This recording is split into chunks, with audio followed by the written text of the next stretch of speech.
So my father cheated on my mother, and got his pregnant. Well, I decided to wait until it was time for him to do his sermon about loyalty in the household. And while he was in the pulpit, I went over to my buddy who was in charge of the PowerPoint, and I was like, here you go, here's the new file for the PowerPoint. And he didn't think anything of it because, of course, that's my dad preaching about loyalty.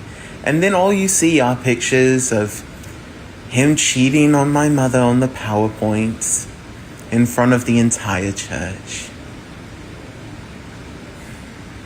Good times. Good times. So for those of you who cheat or have cheated, haven't been caught cheating yet, there are consequences. Sometimes consequences that you could never fathom. So I was dating this guy when I was 18, and he was, first of all, he lied about his age, but he was 34. And he talked me into moving out of my parents' house and moving in with him, yada, yada, yada. He was cheating on me the whole time, didn't know because I was dumb.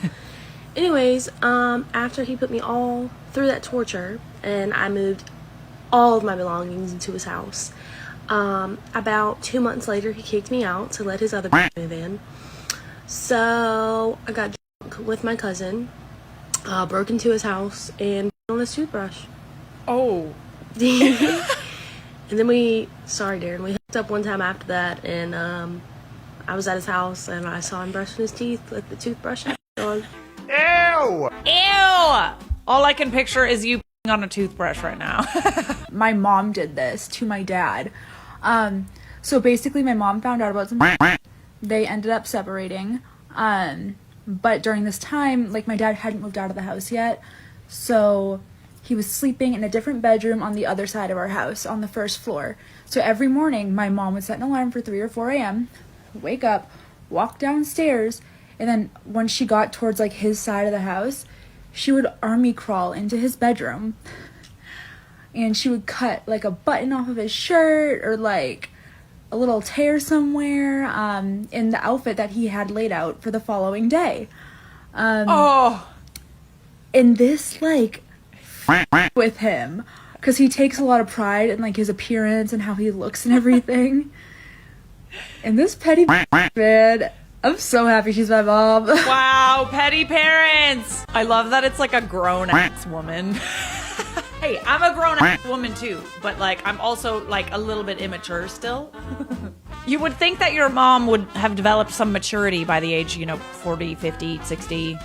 Nope, there is no such thing as maturity when you're petty. Am I the a-hole for slapping my boyfriend's uncle because I thought he was gonna smash my face into my birthday cake? I, 24 female, have known my boyfriend Leo, 27 male, since his family moved to our neighborhood back when I was 5. His parents, Lupe and Juan, immigrated to the US shortly after they got married in their early 20s and had 3 kids here in the States. Our families bonded very well, and we'd have each other's families over for cookouts, birthdays, and holidays. When I was 6, Lupe and Juan helped my mom organize a birthday party for my dad. It was fantastic until it was time for the cake. Now, what I didn't know was that in Mexico, it's a tradition for the family and friends of the birthday boy or girl to shove their faces into the cake. So my dad blows out the candles, and Juan's brother, Alejandro, a notorious practical jokester, shoved dad's face into the cake. I freaked out, not knowing what was going on, and was scared the candles had burned dad's face. Dad was okay and reassured me that it was all in good fun. He and mom knew about the tradition and thought the other had told me what was going to happen. Afterwards, whenever it was my birthday and Leo's family was over, I would always worry that I was gonna have my face shoved into the cake. Fortunately, mom, dad, Lupe, and Juan understood that I was not okay with it and made sure nobody was anywhere near me to shove my face into the cake. I also learned years later that Leo would threaten his siblings and my brother that he'd punch anyone who shoved my face into the cake. We love a man who defends your honor. Years passed and we became closer. And after that whole thing with dad, Alejandro started doing his best to make it up to me. He isn't a bad guy most of the time. His jokes are mostly on the funny side. One time he worked with my dad to put drywall over my bedroom door so it looked like they had made my room disappear. disappear. When my grandma passed away a decade ago, he was the first person to make me laugh. Leo and I didn't start dating until we both returned home from college. We went to separate schools in different states. We've been together for about 2 years now, and our relationship is pretty solid, aside from the usual arguments most couples have. We're seriously talking about getting married, but nothing is set in stone. Although Lupe likes to playfully tease Leo about taking so long to marry me. My birthday was yesterday, and Leo decided to organize a surprise birthday party for me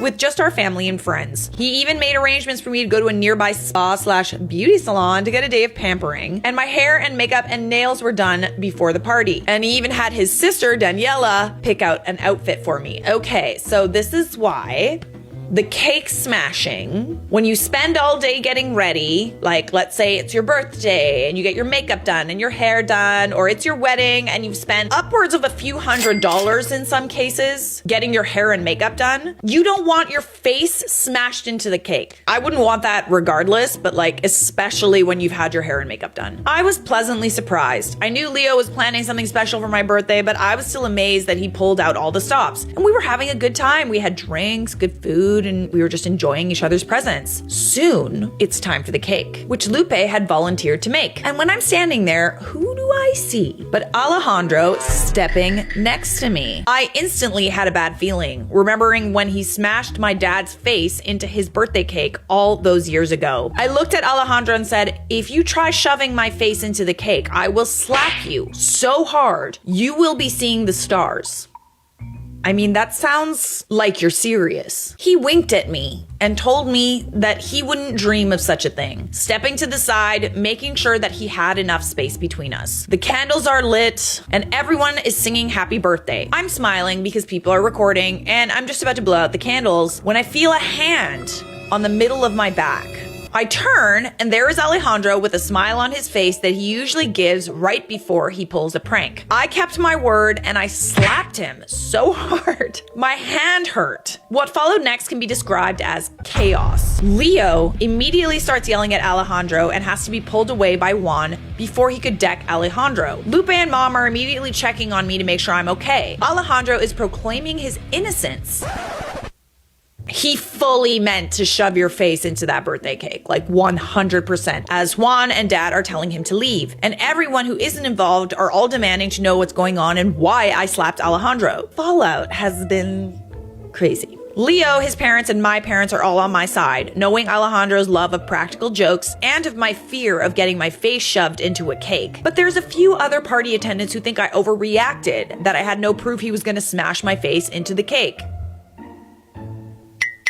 I think you acted quite well under the circumstances, and you did warn him. I don't think I'm in the wrong for defending myself, but I'm wondering if I should have told Alejandro to move instead of telling him I would slap him. Am I the a-hole for slapping Alejandro because I thought he was going to smash my head into the birthday cake? I mean, no, you had reasonable cause to believe that he was going to smash your face into the birthday cake. And he also knew that he had to back away in order to make you feel safe. And then he came back. I don't know, man. I don't like it. I'm gonna go with no for now. We do have an update on this, by the way. I just want to thank you all for your responses, both good and bad. I had a feeling that I was not the a-hole, but arguments were getting pretty bad. Although fortunately they have died down in the week or so since I made my initial post. I've got the tea and it's a surprise brew. Leo and I are still together. He started calling me Reina. Ooh, what does that mean? My queen? Ooh, I like that. After reading the comments of how I'm a queen, he especially loved the one comment about how I was a lioness. I've fallen more and more in love with him since he stood up for me. See guys, this is how to get your girlfriend or fiance or wife to just defend your woman. I've been dropping hints about what I'd like in a proposal. Just make sure Senor Alejandro is nowhere near that. Alejandro asked to meet me in a neutral location a few days ago and to bring Leo with me if I wanted. I agreed because I wanted answers about what he was planning to do, and the three of us met up at a local Starbucks. It turned out that he didn't plan to shove my face into the cake. For context, the majority of the party was in the living room, which has a staircase leading up to the second floor. The staircase staircase was open so you could see into the second floor. Alejandro had arranged with some relatives of his and Leo's who were standing on the second floor to drop balloons. Not water balloons or anything like that, but regular balloons over the railing as soon as I blew out the candles. Okay, so why are we putting hands on people's backs and like taunting them then? The signal to the relatives above to pick up the boxes was his holding up his hand so it looked like he was touching my back, as the staircase was right behind me. However, he stumbled and put his hand on my back. Okay, this is definitely a major miscommunication. He also didn't tell Leo of his plan. He admitted this was a dumb mistake. And when the relatives who thought Leo and I were in on it saw me slapping Alejandro, they got angry and upset and insisted that I was in the wrong. Yes, I see how things definitely went wrong here. I thought it was a very strange explanation and was ready to call him out on his BS, but Leo asked Daniela, who was one of the people filming on her phone, for her film, so we could verify that he was lying. And sure enough, we saw the relatives hefting up the boxes and you can clearly see balloons in them. A phone call with some of the relatives confirmed it. So it was one giant misunderstanding. Seriously, I thought I was in a really bad rom-com. I do feel like a for slapping Alejandro because it was something that could have been cleared up. However, Alejandro has told me he has no hard feelings and that I did warn him. He did apologize. Good. For not honoring the boundary and making me feel like he was gonna smack my face into the cake. I feel like you could also just be like, yeah, I'm sorry too. Although he did look at Leo with a sheepish grin and told him, don't make her mad because when she says she'll slap you hard enough to see the stars, she's not kidding. All is well, and Alejandro has promised to tell the organizer of the party next time so we can clear things up. Thank you all for reading my story. Sorry the tea wasn't scandalous, but all's well that ends well. Oh, I love a happy ending. There you are, my dear. You are not the a-hole.